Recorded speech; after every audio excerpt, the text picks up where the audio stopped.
God will judge you. Fubara has continued to lambast the judiciary over the role they are playing to destabilize the government of Rivers State. Some of you say you're legal luminary. You know the truth. You will go on air just to pacify your paymasters, to turn the law upside down. We all know the law. When it comes to issues that has to do with the administration of governance in states, it is the state high court. It doesn't matter whether you go and join INEC police. It is a straightforward. I'm not a lawyer, but I know that one. And you stand and you say you're doing the right thing, God will judge you. Let me say it here so you understand. Recall that recently, a court judgment ordered Fubara to represent his 2024 budget to the pro-Wike's lawmakers. Spread out, spread out.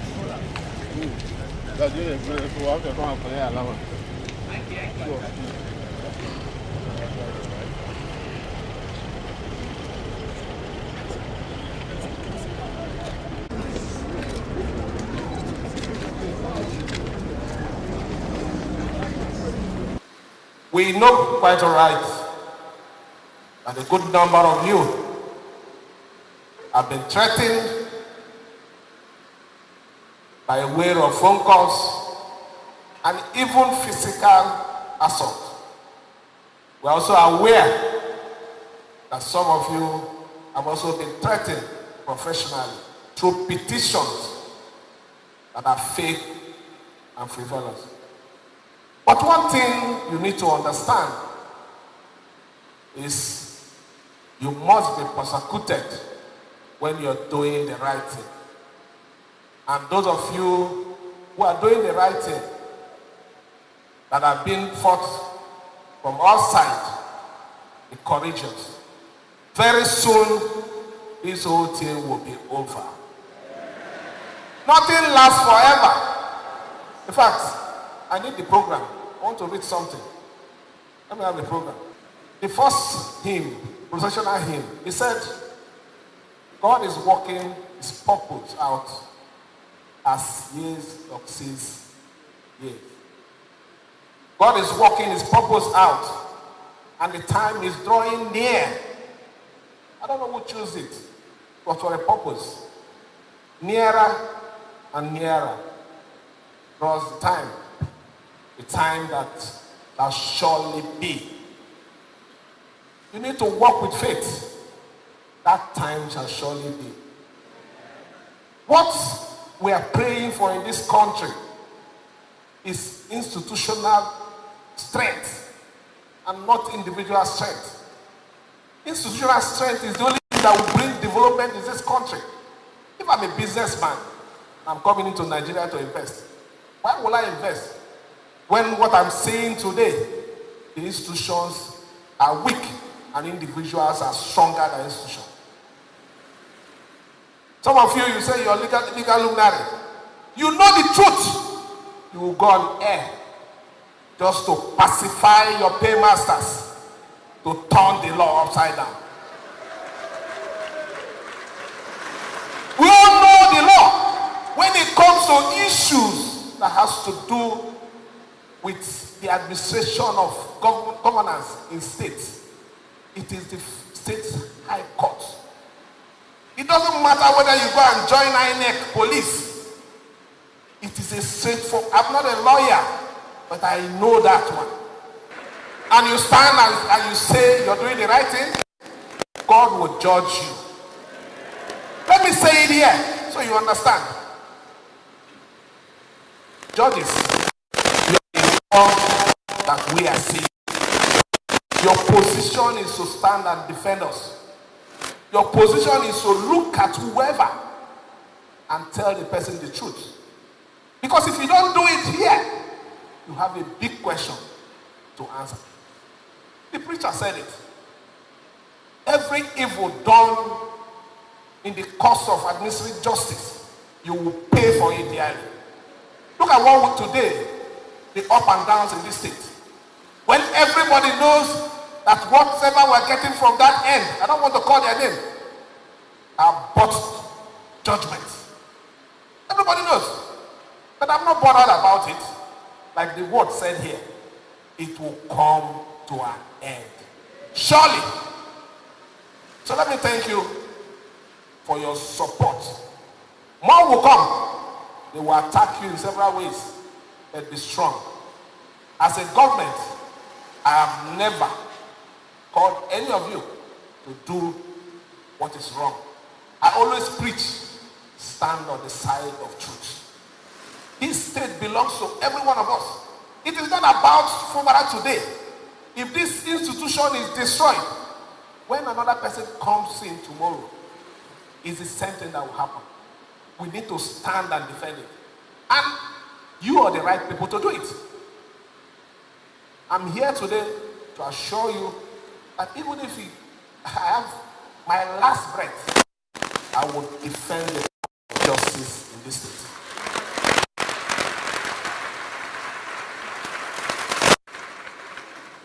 I know the journey has not been easy because of all the troubles, because of the good works we are doing. The enemy is overshadowing it with bad news. But very soon, we're going to go into areas, programs, to showcase what we've been doing, not just for the judiciary, other aspects of governance in our dear state. I want to thank you and assure you that I'll continue to support you. And my prayers as you start your new legal year, God will be with you. God will support you. The leadership of my Lord, the Honorable Chief Judge, Timothy Amadi, you will record successes. Not just one, successes. For this administration, you will record successes for your own period of leadership in the judiciary. We'll give you all the support. We won't call you to do anything that is wrong. If I do, disgrace me publicly.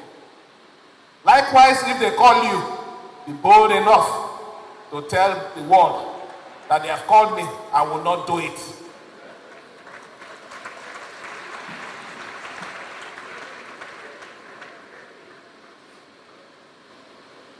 The good people of River State, I appreciate your support. Sometime, about this time last year, the story was different.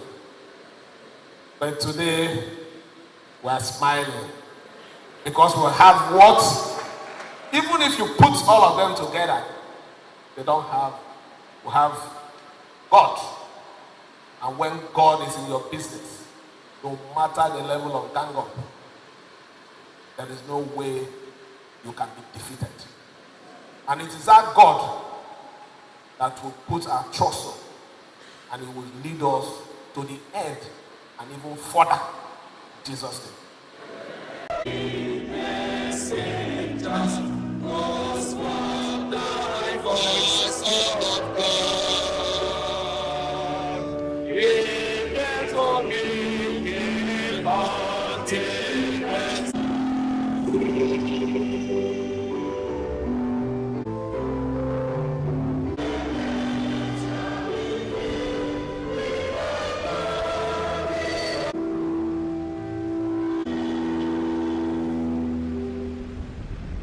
Let us worship God.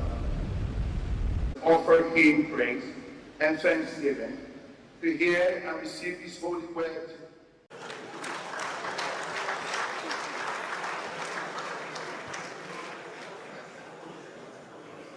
Your Majesties, your Royal Highnesses,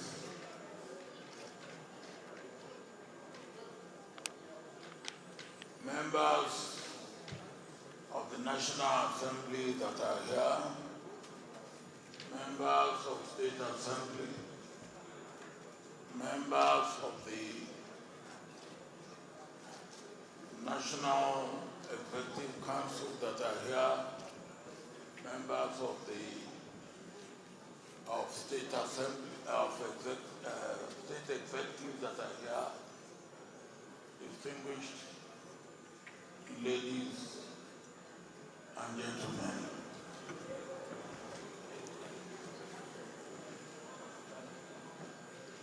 Let me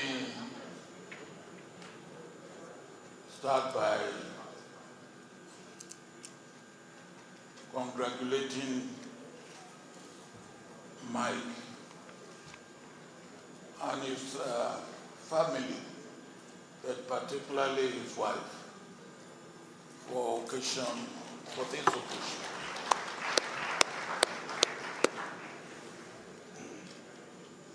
When I accepted Mike's invitation to write a tribute and to also make a statement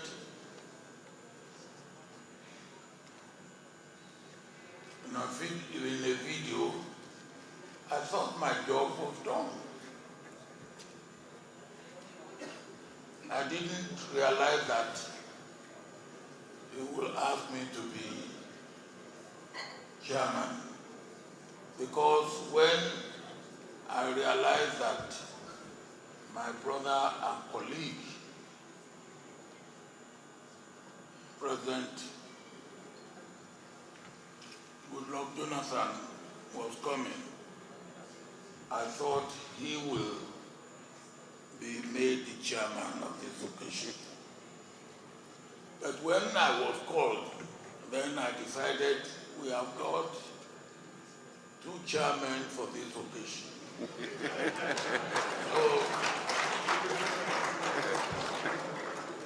So we are co-chair. But before I give President Jonathan the opportunity to say his statement as a co-chair,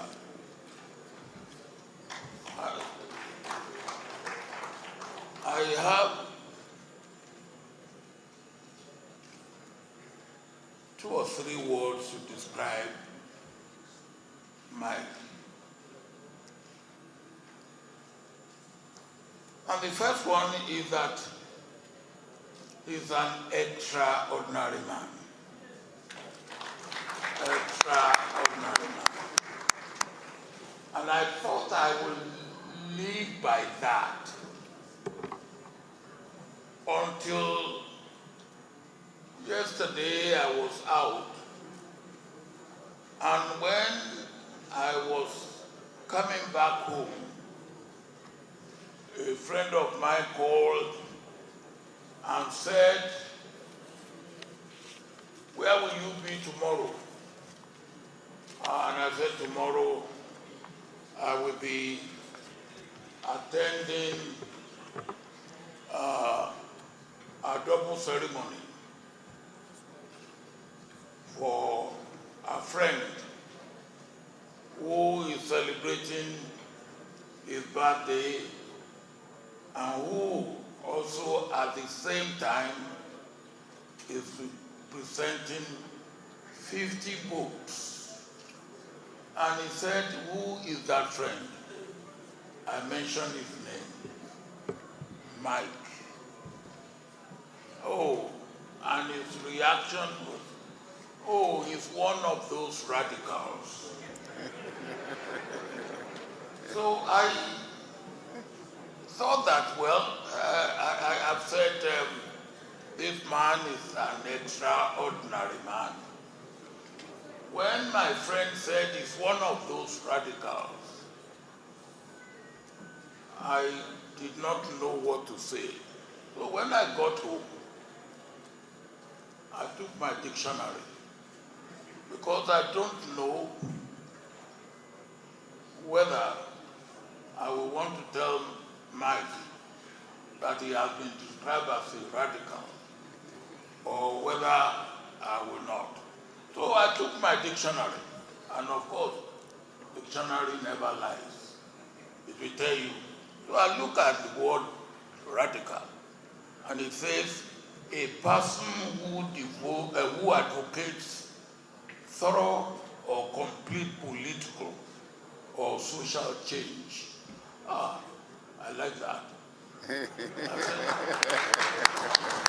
So I said, well, look, I will add that to my description of Mike.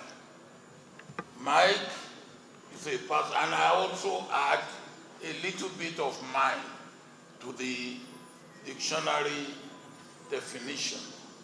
So I now read it out to you, what I put down.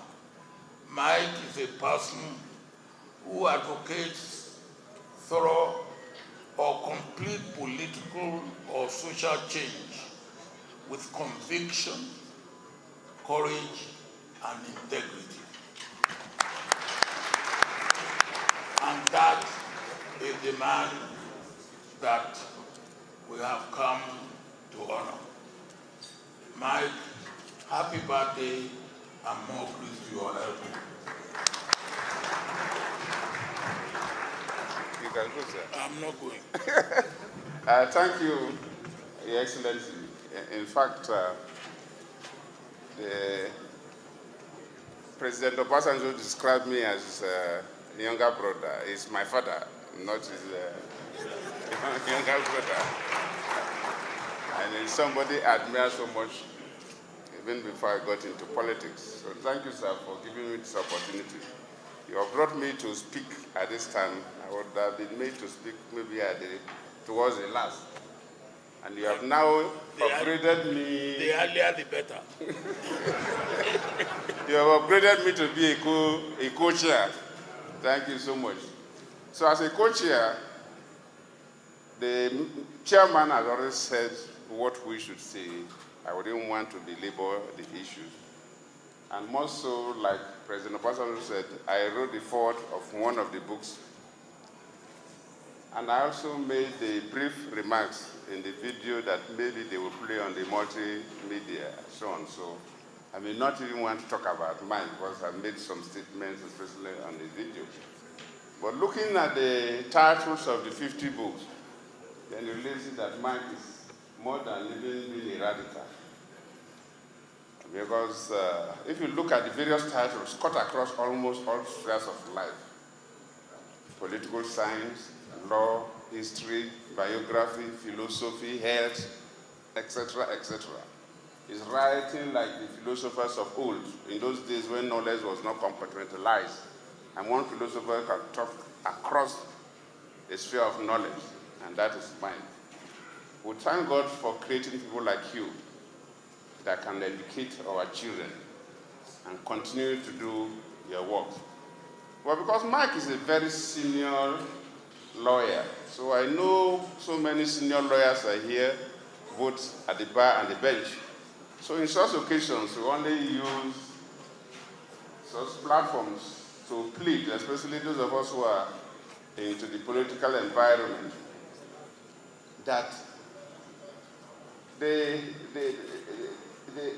way things are going in this country, especially listening to the judgments being given regarding political cases, which Papa will not want to go in, but I can go in. We are beginning to see that democracy in Nigeria is like a cone that is being turned upside down.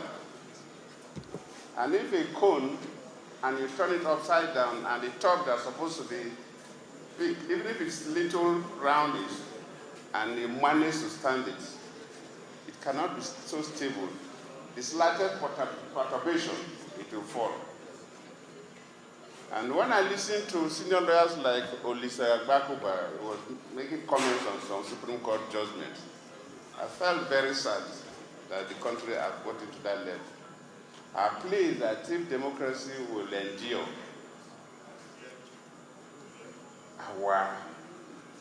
the people both at the back and the bench should not be carried away by political influence. That is the only way. And that is the only way we can stabilize the political process. I know the lawyers enjoy, during immediately after election, the avalanche of litigation, because it's like Christmas for lawyers. But most countries don't go that way. People don't go to court. But in Nigeria, pre-election matters, election matters. Fill all the courts. And this does not give a good sign for democracy. Comparing Nigeria to other African countries and some of countries outside Africa that have been able to get involved in the electoral processes. So, to me, it worries me. In fact, towards the end of this month, I'll be going to Botswana. I want to go and see what others do. And you come back home and see what we do. It worries us.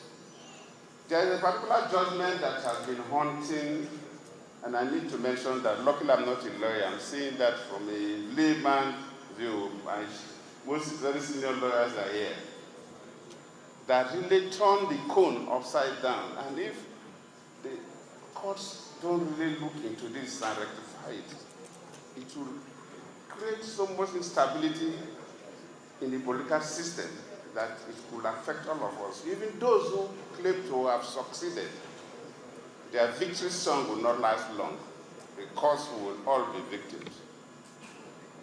Where the courts say a ward chairman can expel a national chairman of a political party, this is not in line with natural justice. The law is to control human behavior, and human behavior must follow our God created systems. And you cannot tell me that the head of department, for example, in a university, can expel the vice chancellor.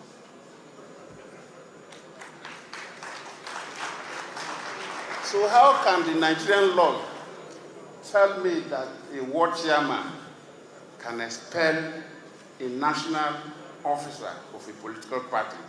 And since that judgment has been given, it has created all kinds of instability in the party. In fact, PDP is into crisis because of that judgment. APC at the time was also into crisis because of that judgment. And I'm not looking at it from a legal perspective because I don't know anything about the law. But when I look at how nature works, I have never seen a system where a subunit can discipline the top. For PDP exactly, of course, Papa knows, in the constitution of PDP, if you're a national officer, even your state cannot discipline you. Not to talk about a ward officers that are not even members of NEC, the National Executive Council. And we are saying that a ward chairman of a party can suspend and expel a national chairman of a political party. I'm pleading with the Supreme Court to review that their judgment. Because that judgment has turned the cone upside down.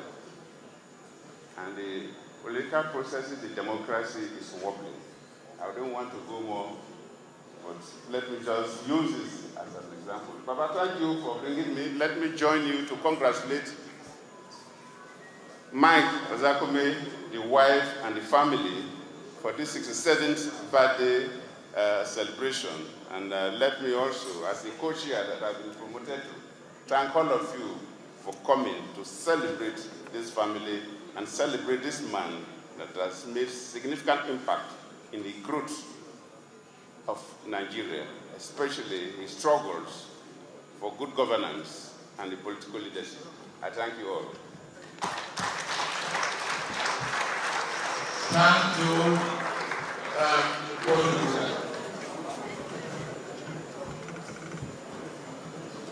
I just want to thank you for the comment you made about political judgment And you said I wouldn't say anything. Yes, because there's much to say and there's not yet time for it. Thank you.